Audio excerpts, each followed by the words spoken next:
Okay, so remember in the last video when I talked about how our Stone Age ancestors discovered fire? Yeah, that was a big deal. It made life a lot easier and safer, which meant that after hundreds of thousands of years of barely surviving, humans didn't really have to spend all of their time trying to survive anymore. We had a little bit of a break.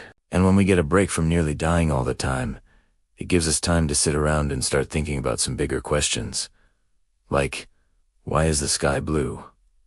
What happens when you die? And is this rock good for anything other than making more rocks feel bad about themselves? These are pretty deep questions, and our ancestors didn't have Google or even, books or classes to go to find the answers.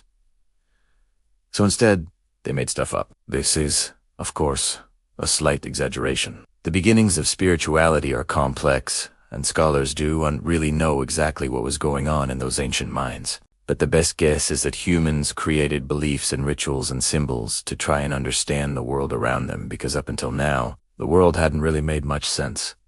Everything was dangerous. Everything was unpredictable. Humans were regularly getting smacked upside the head by lightning strikes, falling off cliffs, getting eaten by saber-toothed tigers, and gored by the horns of giant Irish deer. To our ancestors, the world seemed chaotic and frightening and confusing, and they wanted to fix that. So they started asking questions. Why does the sun rise and fall? Why do storms strike without warning? Why do people die? And where do they go? These are all questions that still haven't really been answered. But humans back then were pretty sure that they had figured it out. Around the fire and inside dark caves, the first signs of belief appeared. They honored the animals they hunted. They buried their dead with stones, shells, or bones, and they painted symbols on cave walls to protect themselves from unseen spirits. Some researchers believe that these early spiritual practices may have started as attempts to control the world around them. After all, humans had already learned that striking a rock with another rock could produce a sharper rock. So maybe they thought that if they honored the animals they hunted, the animals would be more willing to be hunted. Or if they painted certain symbols, they could ward off evil spirits and prevent, evil things from happening. And they know why.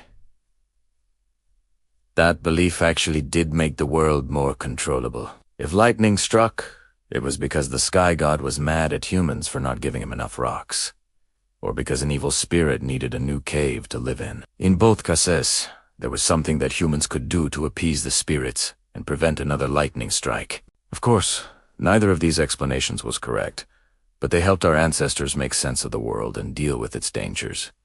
And that's the real power of belief. It doesn't have to be true to be useful. Our ancestors weren't the first to come up with false explanations for natural phenomena. People have been doing that for thousands of years. But our ancestors were the first to take it to the next level. Eventually, these explanations and attempts to control the world around them grew into full-fledged religions and cultures.